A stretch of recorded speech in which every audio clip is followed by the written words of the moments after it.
दोस्तों true collar की बहुत ही जल्द अब छुट्टी होने वाली है क्योंकि इंडिया के अंदर कॉलिंग नेम प्रेजेंटेशन शुरू हो चुकी है। इसको डिपार्टमेंट ऑफ टेलीकम्युनिकेशन ने शुरू कर दिया है मुंबई और हरियाणा के अंदर, जिसकी परमिशन ट्राई ने दी थी और इसको मोबाइल कॉलिंग सिस्टम भी कहा जा रहा है। अब ट्रू कॉलर आपके लिए करता क्या था कि भाई वो आपको बता देता था कि भाई इस नाम का बंदा आपको कॉल कर रहा है या फिर कोई स्पैम कॉल आ रही है, फ्रॉड कॉल आ रही है, मतलब लिखा हुआ आ जाता था। तो अब वही सेम चीज़ नॉर्मली आपके फ़ोन में भी हो जाएगी क्योंकि ये मोबाइल कॉलिंग सिस्टम के अंदर आपको नाम देखने को मिल जाएगा बजाय नंबर के। और इससे पहले भी आपने देखा होगा कि ट्राई ने नंबर के ऊपर भी एक नया रूल निकालने का सोचा है, जिसके लिए उन्होंने सभी टेलीकॉम ऑपरेटर से बात करके देखी है कि भैया अब नंबर मैनेजमेंट भी आपको सही से करनी पड़ेगी ताकि और भी ज़्यादा ऑप्टिमाइज हो सके। कई सारे नंबर ऐसे हैं जो कि डिसकंटिन्यू पड़े हुए हैं लेकिन उनका कोई यूज़ नहीं हो रहा, तो भैया वो सारे सिस्टम को सही करने के लिए अब आपसे कुछ चार्ज लिया जाएगा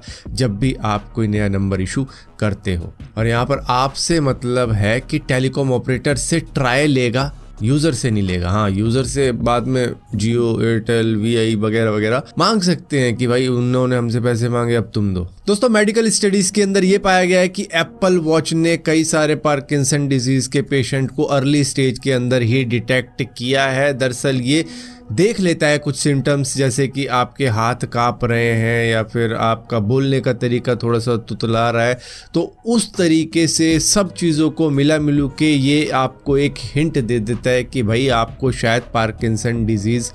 हो सकता है। क्योंकि ये जब आपका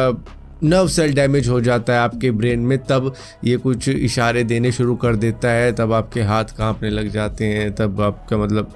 थोड़ा सा पोस्चर ढीला पड़ जाता है, आप थोड़े से स्लो हो जाते हो, आपका डोपामिन लेवल काफ़ी ज़्यादा लो हो जाता है। तो उस डिज़ीज़ को ये अर्ली स्टेज के अंदर ही डिटेक्ट कर लेता है, ऐसा मेडिकल स्टडी बता रही है। दोस्तों आप में से कितने लोगों को मालूम था कि ज़ोमैटो टिकट भी बेचता है मूवी के? आप उनसे टिकट भी खरीद सकते थे लेकिन आप टिकट कहीं और से खरीदते हो, खासतौर पर बुक माई शो से खरीद लेते हो। तो यहाँ पर ज़ोमैटो की इतनी बातचीत है। अच्छा, पेटीएम से भी खरीदते हैं कई सारे लोग, ये मैं बताना भूल गया। तो पेटीएम इसी वजह से अब ज़ोमैटो को कह रहा है भाई देखो तुम्हारा वो वाला बिजनेस तो चल नहीं रहा, टिकटिंग डिवीज़न वाला, तो ऐसा करो वो हमको बेच दो, हम तुम्हें उसके पैसे दे देते हैं और हम चला लेंगे उसको। तो यहाँ पर पेटीएम अब ज़ोमैटो का भी बिजनेस टेक ओवर करने वाला है टिकटिंग डिवीज़न का, जो कि अब फिलहाल के लिए ज़ोमैटो के लिए डिक्लाइन हो रहा है। दोस्तों हाईवे के ऊपर आप कभी भी ऑब्जर्व करना कि भाई यहाँ पर सबसे ज़्यादा एक्सीडेंट होते हैं, जो कि आपको हर सफ़र में देखने को मिल जाते होंगे इक्का दुक्का कि भाई ये एक्सीडेंट वो एक्सीडेंट। और जबकि वो रोड बहुत ज़्यादा खाली भी होते हैं लेकिन वही कारण होता है उनके एक्सीडेंट होने का कि गाड़ी ओवर स्पीडिंग कर रही होती है। 100-120 तो नॉर्मल क्रूजिंग स्पीड होती है, वहाँ पे कई बार जो 4 लेन 6 लेन हाईवे होते हैं वहाँ की बता रहा हूँ। लेकिन इस ओवर स्पीडिंग को रोकने के लिए इंटरनेशनल सोसाइटी ऑटोमेशन ने यूरोपियन यूनियन के अंदर अब मैंडेटरी कर दी है कि जो भी नई कार वहाँ पर बिकेगी, उनकी कार जब भी ओवर स्पीड कर रही होगी, क्योंकि उनके पास में एक पूरा जीपीएस का डेटा मौजूद है कि इस रोड पे इतनी स्पीड में चलती है गाड़ी, उस रोड में इस स्पीड में चलती है, जिसकी वजह से वहाँ पर इसको अप्लाई करना काफ़ी ज़्यादा ईजी हो चुका है उनके लिए कि गाड़ी के अंदर इस तरीके का डिवाइस डाल देंगे कि वो जिस रोड पे होगा जीपीएस से कनेक्टेड होगा, तो वहाँ पर गाड़ी अगर एक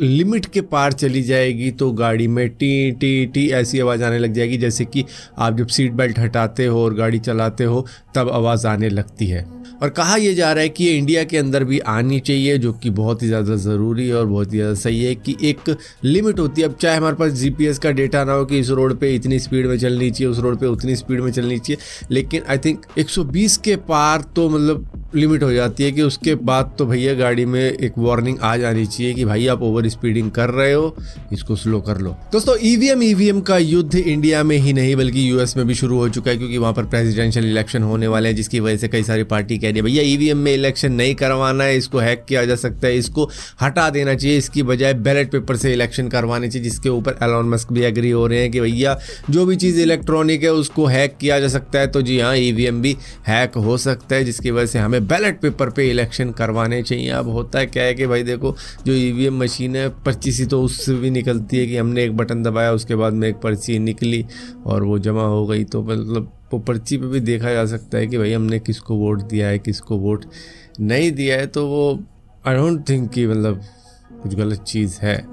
अगर पर्ची पे सही बंदे को दबा के वही नाम आ रहा है। तो दोस्तों ऐसा सुनने में आ रहा है कि गौतम गंभीर इंडियन टीम के हेड कोच बनने वाले हैं। बीसीसीआई ने उनको अलाउ कर दिया है कि आप अपना खुद का सपोर्ट स्टाफ चुन सकते हो, जिसमें बैटिंग कोच, बॉलिंग कोच और फील्डिंग कोच आप चुन सकते हो इंडियन टीम के लिए। और क्योंकि राहुल द्रविड़ का टेन्योर खत्म होने वाला है इस वर्ल्ड कप के बाद में, जिसकी वजह से अब नंबर गौतम गंभीर को मिलने वाला है। और ये इस वजह से मिलने वाला है क्योंकि आईपीएल के अंदर इन्होंने लखनऊ सुपर जायंट को 2 बार मेंटोर किया था 2 साल के लिए, और दोनों बार वो फाइनल में पहुंची थी और वो आईपीएल का टूर्नामेंट ही जीत चुके हैं, जिसकी वजह से अब इनको मौका मिला है इंडियन टीम का हेड कोच बनने का।